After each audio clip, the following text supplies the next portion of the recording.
광야를 지나고 있습니다. 광야를 지날 때에 다른 성경보다 아마 출애굽기의 말씀이 광야 생활을 잘 표현하고 또 넘어가는 그런 비결들을 가르쳐 준다라고 생각되어서 지금 저는 계속해서 출애굽기를 말씀을 드리고 있습니다. 오늘은 벌써 29장입니다.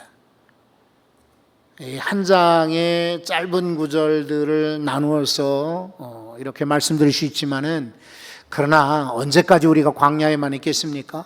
빨리 가나안도 들어가야 되겠고 또 주일도 해야 되겠죠. 그래서 줄여서 뛰어넘어서 오늘 29장을 지금 읽는 것입니다. 제가 가진 성경의 29장에는 제사장 직분 위임이라는 그런 소제목이 붙어 있습니다. 그리고 친절하게도 연도가 나옵니다. BC 1450년경이다. 그러니까 지금부터 약 3500년 전 이전에 있었던 이야기를 우리가 지금 읽고 있습니다. 참 신기하죠. 100년 전도 사실은 우리가 자료를 찾기 어려운데 어떻게 기가 막히게 3000년 넘은 기록들을 우리가 읽을 수 있을까요? 이것은 바로 하나님 말씀의 능력입니다. 책을 펴내는 분들, 책을 쓰는 분들 보시면 개정판이라는 게 있어요. 그러니까 단어가 틀리고 그냥 글씨가 틀리고 표지가 달라서 바꾸는 것이 아니라 아예 내용을 바꾸는 거예요. 시대가 변했거든요. 독자가 바뀌었거든요. 그리고 또 해외에 있는 독자들이 있기 때문에 책을 개정을 합니다. 그래서 유명한 교과서 같이 쓰이는 책들은 보면은 개정 매판됩니다. 성문 종합 영어 같은 거 여러분 보세요. 옛날에 우리가 형 누나 시절에 공부했던 그런 책들을 우리가 받아 혹은 우리 동생들이나 우리 자녀들까지도 공부를 하는데 옛날보다 책이 바뀌는 거예요.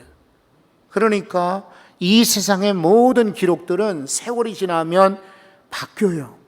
그런데 이 성경은 그 옛날이나 지금이나 바뀌지가 않습니다. 정말 기가 막힌 거죠.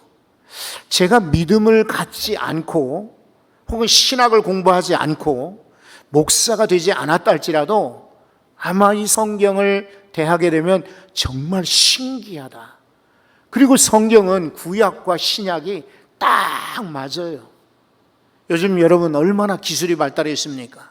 그래 선풍기 같은 거 주문을 해가지고 혹은 이렇게 매장에 사가지고 와서 조립을 하잖아요. 그러면은 기가 막히게 맞아요. 이케아 같은 데에서 혹시 가구를 사다가 조립을 해보신 적 있습니까? 저 아들하고 한번 책상을 조립을 하는데 참 감탄을 했어요. 어쩌면 이렇게 딱 맞게 했는가. 그러니까 전 세계에 그 이케아 매장들이 유명하고 많이 팔리기도 하겠지요. 그죠? 그러나 여러분, 시간이 지나니까 그 책상도 이렇게 내려앉습니다. 서랍도 잘 뻑뻑해서 왜 그런가 빼봤더니 이 물건을 많이 넣어놓은 거지요. 여기다가 제가 학용품들을 좋아하니까 볼펜이며 또 이런저런 기구들을 이런 것들을 많이 넣어놓다 보니까 서랍 밑이 이렇게 내려간 거예요. 그래서 다시 뽑아가지고 이렇게 풀 칠하고 이렇게 해서 다시 맞추니까 괜찮더라고요. 그런데 아직도 책상을 가만히 보면은 이렇게 내려앉아요. 선풍기, 아까 말씀드린 그 선풍기도 시간이 지나니까 우웅 소리가 납니다. 여러분, 이 세상에 아무리 잘 만들어도 제대로 딱 맞는 거 찾기 쉽지가 않아요. 그리고 세월이 지나면은 흔들리고 빠지고 고장나고 부서지고 녹슬게 돼 있어요. 그런데 하나님 말씀은 예나 지금이나 동일하지 않습니까? 놀랍죠? 우리나라뿐만 아니라 유럽에서도 아프리카에서도 혹은 동남아시아건 중국이건 몽골이건 일본이건 어느 나라에서든지 이 말씀들이 있지 않습니까? 우리는 예전에 우리 부모 세대에 읽었던 책들 지금 읽어봅니까? 선배들이 읽던 책들을, 아버지가 물려준 책들을 물려받았다고 읽습니까? 그렇지 않죠? 그런데 지금 보면은 젊은 세대들도 청년들도 이 성경을 얼마나 열심히 연구하고 읽는지 모릅니다. 그래서 유튜브에 내놓고 또 때로는 블로그 같은 데 올리기도 하고 때로는 자신이 읽었던 말씀, 은혜되는 말씀을 소개하기도 합니다. 여러분, 이렇게 하나님 말씀은 기가 막힌 거예요. 그런데 그 기가 막힌 말씀 가운데 오늘 그 옛날 제사장 위임 이야기를 하고 있어요. 고민을 많이 합니다. 도대체 옛날 제사장의 위임식이 오늘날 21세기에 우리에게 무슨 연관이 있는가? 그런데 여러분, 말씀드린 것처럼 단어나 그 문장에 우리가 깊이 빠지는 게 아니라 그 내용이죠. 핵심입니다. 그 중심 사상을 뽑아서 오늘에 적용하자는 것입니다. 그렇다면은 그런 시각에서 오늘 말씀을 자세히 들여다보니까 무엇이 나오냐면 거룩이었습니다. 여러분, 29장 1절을 한번 보십시오. 자, 1절에 보니까 이런 단어가 눈에 띕니다. 내가 그들에게 나를 섬길 제사장 직분을 위임하여, 그 다음에 여러분, 저는 성경에다가 빨간 줄을 꺼놨는데 따옴표로 간주한다면은 그 다음 구절을 여러분이 한번 보십시오. 1절 뒤에 뭐라고 되어 있습니까? 그들을 거룩하게입니다. 제사장들만 거룩하냐? 아닙니다. 여러분, 오늘 예배하는 저와 여러분도, 그리고 하나님의 자녀된 우리도 거룩해야 되는 것입니다. 일전에 제사장의 세 가지 임무를 말씀을 드렸어요. 제사장을 왜 세우느냐? 예배하기 위해서입니다. 왜 세우느냐? 말씀을 전하기 위해서입니다. 왜 세우느냐? 백성들을 축복하기 위해서입니다. 이 세 가지가 대표적인 제사장 임무예요. 떡을 굽기도 하고 향을 피우기도 하고, 그리고 제물을 가져다가 각을 뜨고 피를 담아 바르기도 하고, 할 일이 많죠. 하지만 대체적으로 세 가지가 제사장들이 하는 일이에요. 그럼 오늘 성도들도 마찬가지예요. 우리는 지금 만인 제사장설을 주장할 정도로 누구든지 다 하나님 앞에 나가실 수가 있는 거예요. 지금은 성소와 지성소를 이렇게 칸막이로 휘장을 쳐놨더랬는데, 휘장을 예수님이 돌아가실 때, 십자가 달리실 때에 찢어졌어요, 양쪽으로. 이 말은 누구든지 이제는 지성소에 들어갈 수 있다는 뜻이에요. 그러니까 대제사장만 들어가는 것이 아니라 이제는 장로님이시든 권사님이시든 집사님이시든 우리 아이든지 누구든지 다 하나님 앞에 직접 나갈 수가 있다. 그래서 우리 모두는 다 제사장인 거예요. 첫째는 여러분, 예배자로 사명을 감당하시기 바랍니다. 말씀을 가르치는 자, 전하는 자가 되시기 바랍니다. 여러분, 우리 자녀들에게 말씀드리잖아요. 돈으로, 집으로, 땅으로, 물건으로 유산 줄 거 없어요. 그 아이들 망치는 거예요. 아이들이 스스로 일하게 하고, 스스로 자립하게 하고, 스스로 벌게 만들어야 돼요. 부모가 도와준 이들이 조금 앞서갈 수는 있어요. 그러나 다 행복하거나 다 잘 되질 않아요. 도리어 여러분, 부모에게 아무것도 받지 않았던 사람들이 더 훨씬 더 성공하고 더 크게 쓰임받는 사람들 많아요. 그러니까 우리 부모가 할 일은 돈 물려주는 것이 아니고 땅 물려주는 것이 아니라 무엇보다 말씀을 물려주셔야 됩니다. 시간만 되고 기회만 되고 또 때로는 대화할 일이 있고 문자를 적을 일이 있을 때에 잔소리나 이런저런 똑같은 이야기가 아니라 그날 주시는 말씀을 전해 주십시오. 어디서 듣겠어요? 어디서? 그렇죠? 우리 아이는 그래요. 지금도 어디를 가거나 무슨 중요한 일을 맡거나 또 발표를 한다든지 시험을 본다든지 여행을 한다든지 집으로 꼭 전화가 옵니다. 매일 전화하지만은 그때는 저에게 기도를 부탁을 해요. 아빠가 목사니까 그럴까요? 천만에. 목사 아닐지라도 당연한 거예요. 그래서 그 아이가 멀리 가든 시험을 보든 발표를 하든 무슨 일을 하든지 간에 기도를 해줍니다. 성경 구절을 전해주기도 합니다. 하나님 말씀을 가르치는 이들이 바로 우리 부모님들이 되셔야 되고 여러분들 되시기 바랍니다. 그리고 제사장의 중요한 임무가 뭐냐면 축복을 전하는 자, 복을 전하는 통로, 전달자가 되어야 됩니다. 여러분, 하수관이 막히면은 하수가 제대로 빠질 수가 없습니다. 그러면 하수가 역류하면은 지금 강남에 비가 조금 왔다고, 그리고 저 동작동에 신림동에 심순한 이유가 뭡니까? 빗물이 제대로 나가지 않으니까 이게 강으로 빠져야 되는데 이게 안 되니까 지금 막 역류해 가지고 올라오는 거 아니에요. 지대가 낮아도 그렇지만은 여러분, 지하 저 5층까지 7층, 8층 있는 건물들도 멀쩡한 이유는 뭡니까? 거기에 모인 빗물들도 다 빨아 올리기 때문에 괜찮은 거예요. 문제는 통로가 막히면은 하수가 흘러 넘치는 것입니다. 수돗물이 가끔 보면은, 지금은 그런 일이 없지만은 예전엔 그랬어요. 녹물이 나왔어요. 녹물이. 왜냐하면 수도관이 녹슬었기 때문에 그래요. 만약에 수도관이 막히게 되면은 아예 수돗물이 나오지를 못해요. 그래서 시간이 지나면 다 수도 파이프도 바꾸는 것이죠. 여러분, 축복도 마찬가지예요. 부모의 축복이 자녀에게 임하려면은 우리가 먼저 정결하고 깨끗하고 통해야 됩니다. 말씀도 그렇고 예배도 그렇고 축복도 그렇고 거룩해야만 전달이 되는 거예요. 여러분들이 유튜브나 또 혹은 텔레비전을 보면서 훌륭한 설교자들 많이 보시죠. 유명한 설교자들이 계십니다.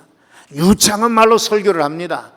그런데 여러분, 저는 주목하는 것이 그 사람들의 설교 내용이 아닙니다. 과연 저분은 저렇게 말씀하는 것처럼 살고 있을까입니다.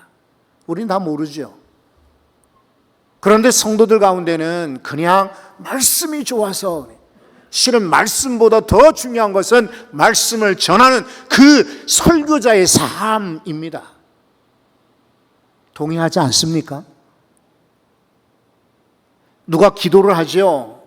유창한 기도 좋지만 그 기도의 내용보다 기도자의 삶이 더 중요한 거예요. 성도 여러분들이 많은 좋은 말을 하죠. 그런데 많은 좋은 말보다 더 중요한 것은 여러분들의 인생입니다. 그렇다면 오늘 그를 거룩하게 하라, 그들을 거룩하게 하고, 이것이 위임식의 첫 번째 명령이셨습니다. 불러다가 그들을 거룩하게 하라, 깨끗하게 하라.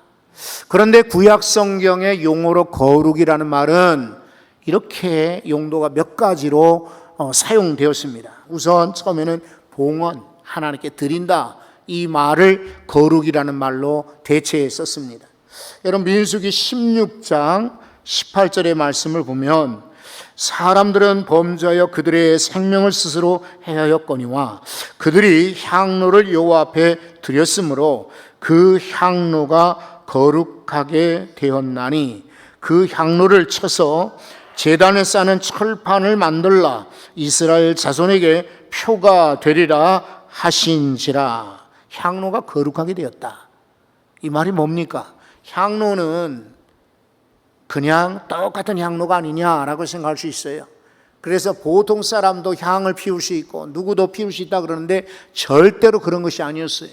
제사장들의 향로만이 거룩하다라고 말씀하신 거예요. 왜냐하면 특별히 누가 장인이 만들고 KS 표준을 따라 만든 것이 아니라 이 향로는 하나님께 봉헌 드렸기 때문에.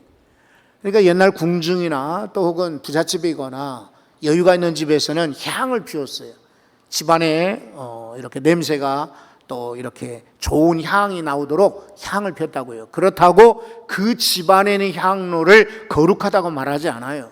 하나님께 봉헌했기 때문에 거룩한 것이에요. 또 여러분, 이 거룩이라는 것은 부정함에서 회복되는 것을 말합니다. 성경을 한번 보십니다. 사무엘하 11장 4절입니다. 사무엘하, 다윗이 밧세바를 범하였을 때에 이런 구절이 소개되고 있습니다.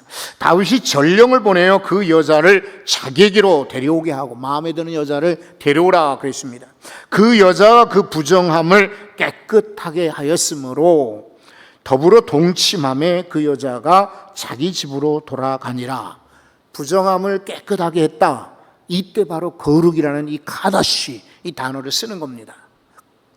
그리고 또 하나는 성결이라는 의미로 이 거룩을 씁니다. 자, 이제 사무엘이요, 사울왕 꼴을 보니까 이게 왕으로 계속 둘 자가 아닌 거예요. 하나님이 저 사람 버렸다. 그러니까 다른 사람을 왕으로 찾으라, 기름 부으라라고 명령하십니다. 누구에게로 갈까요? 사무엘이 물었습니다. 그랬더니 하나님이 이새의 집을 가봐라. 베들레헴 이새의 집을 갑니다. 이 사무엘은 당시에 유명한 정이고 왕 이전에 사사로 아주 대단한 인물이었기 때문에 사무엘이 자기 동네에 왔다 그러면 온 동네가 다 이제 난리가 나는 거예요. 그리고 영접을 하게 됩니다. 그리고 다 두려워하는 거예요. 하나님의 사람인 사무엘이 왜 우리 집에 오시는가? 이새가 아주 겁을 막 잔뜩 먹었어요. 두려워서 어쩔 줄 몰라요. 그러니까 오늘 이 말씀을 이제 사무엘이 전합니다. 한번 성경을 보십시오. 사무엘상 16장 5절입니다. 이르되 평강을 위함이니라. 너한테 내가 책망하려는 것이 아니라 평강 때문에 왔다 이 말입니다. 내가 여호와께 제사하러 왔으니 스스로 성결하게 하고, 먼저 예배를 드리러 왔으니 성결하게 하라. 그리고 나와 함께 제사하자 하고 이새와 그의 아들들을 성결하게 하고 제사에 청하니라. 여기 바로 이 성결이라는 단어가 카다시, 거룩이라는 말이에요. 그러니까 거룩이라는 말은 하나님께 드렸다는 말도 되고, 부정할 때 깨끗하게 됐다는 말도 되고, 그리고 성결하게 되었다. 한 가지 더 있어요. 이 거룩이라는 말은 이렇게도 써있어요. 사사기 17장 3절입니다. 미가가 은 1,100을 그의 어머니에게 도로 주매 그의 어머니가 이르되 내가 내 아들을 위하여 한 신상을 새기며, 신상 우상입니다. 자, 엄마가 아들에게 은을 줬어요. 그랬더니 그 아들이 어머니에게 도로 주는 거예요. 어머니 쓰세요 라고 했어요. 그랬더니 이 어머니가 이제는 그 은을 자기가 금고에 넣지 않고 내가 신상을 만들겠다라고 잘못된 그런 주장을 합니다. 그러면서 하는 말이 내 손에서 이 은을 여호와께 거룩히 드리노라. 내가 쓰지 않고 구별해서 하나님께 드리겠다라고 말하고 있어요. 여기 바로 구별이라는 말이 거룩이라는 말이에요. 하나님은 이방신과 구별되셨어요. 이스라엘 백성들은 이방 사람들과 구별되었어요.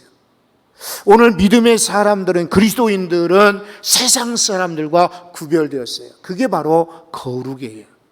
그러니까 거룩은 성경의 용어이기도 신학적 용어이기도 하지만, 그러나 실제로 우리에게 보여주는 명령이고 지시이고 권면이고 하나님의 분부이기도 합니다. 성경은 말합니다. 이사야 52장 11절이에요. 여기서 이 구절은 한번 다 같이 읽어보시면 좋을 것 같아요. 한번 다 같이 읽어봅시다. 너는 떠날지어다 거기서 나오고 부정한 것을 만지지 말지어다. 그 가운데에서 나올지어다. 여호와의 기구를 매는 자들이여 스스로 정결하게 할지어다. 아멘. 여러분, 우리는 유행을 따라갑니다. 습관을 따라갑니다.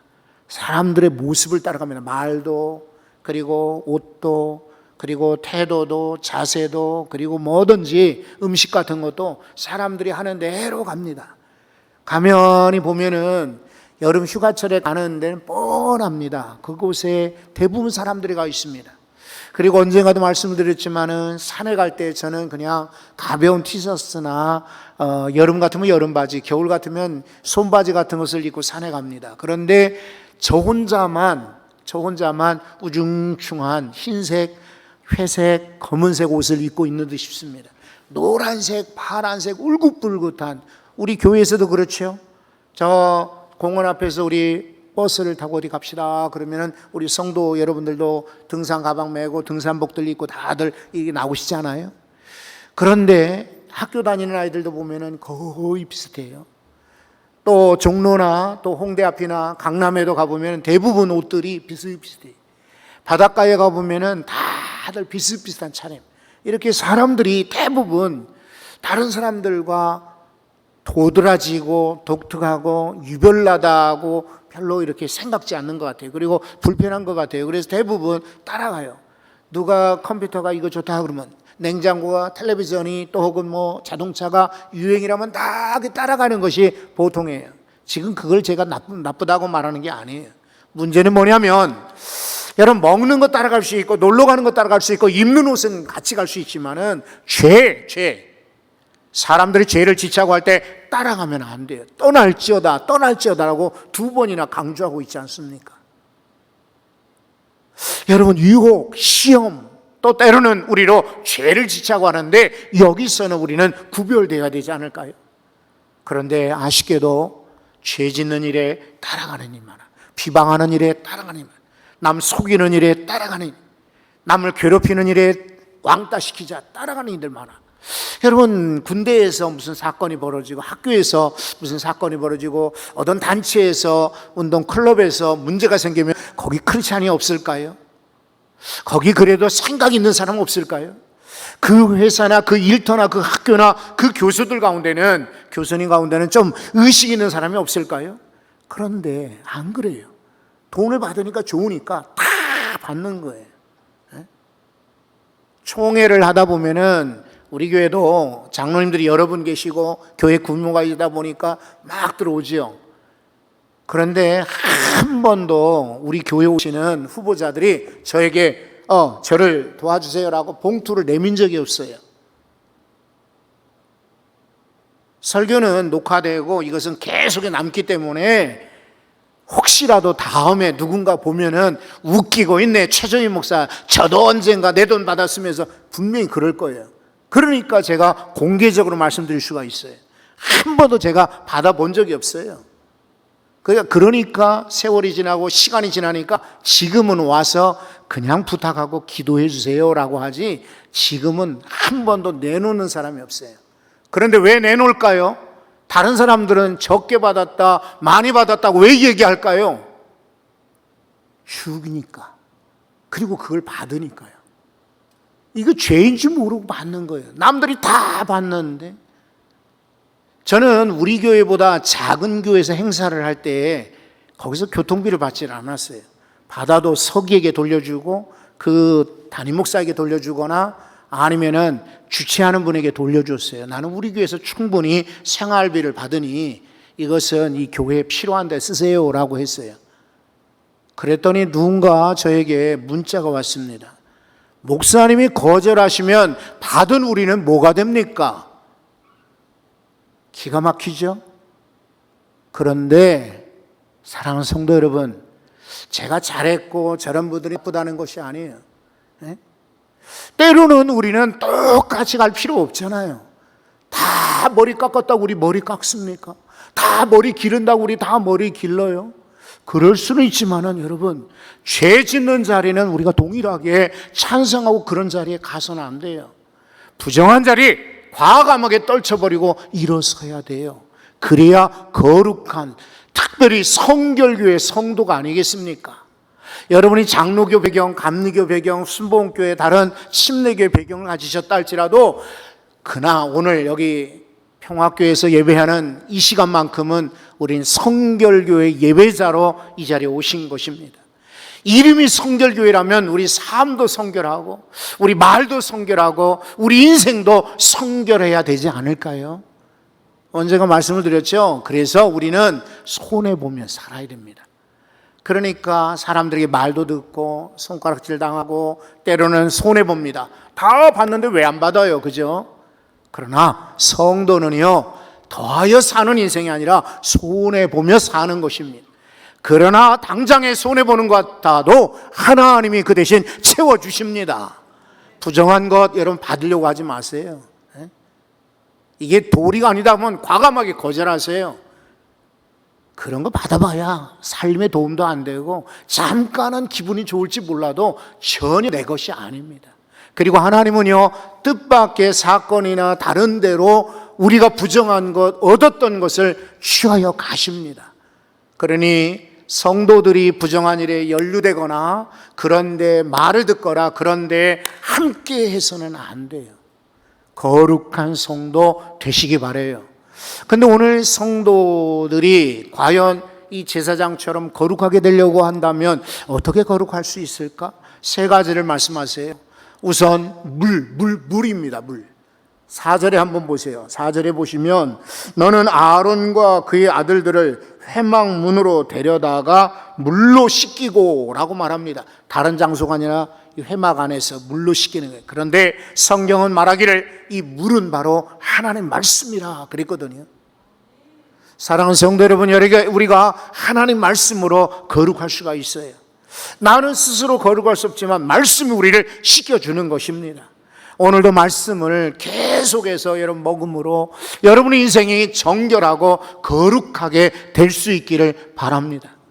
두 번째는 뭐냐면요, 의복입니다. 5절에 이렇게 말하지요. 의복을 가져다가 아론에게 속옷과 에봇 받침, 겉옷과 에봇을 입히고 흉패를 달고 에봇에 정교하게 짠 띠를 띠게 하고, 6절에는요 그의 머리에 관을 씌우고 그 위에 거룩한 패를 더하고. 복잡하죠?